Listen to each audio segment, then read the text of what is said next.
The majority of my job is actually training the families and the people with the dogs. There's many times that people bring dogs to me for training, and the dog's perfectly fine. Once mom and dad walk out of the house, he's a perfect dog, and there's not a whole lot we have to do to fix the dog. It's more fixing the family, and again, it comes down to that translation. And with dogs, with their ability to read body language, unfortunately, they don't have the ability to read your mind.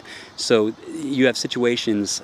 I had one client that the problem was the dog was being reactive on leash. Every time they would walk by, if another dog would come up, the dog would become aggressive, bark, growl, lunge, and pull towards the other dog.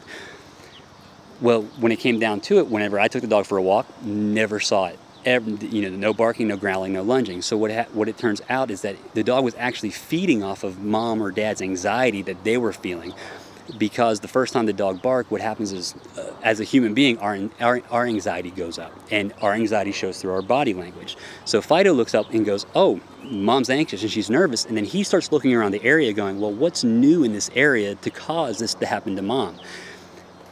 The dog can't read mom's mind and go, "Oh, she's anxious because she's afraid I'm going to bark and growl at this other dog." All he knows is, well, there's a brand new dog, so that must be the reason why mom's anxious. So what does he do? Based on that pack mentality, he wants to protect and keep that dog away. So how do we do that? We bark, growl, and lunge, and what does that person normally do? They turn and they walk away from the situation. So what is labeled as a dog that's reactive on leash actually turns out to be mom or dad not being able to control their anxiety in that situation.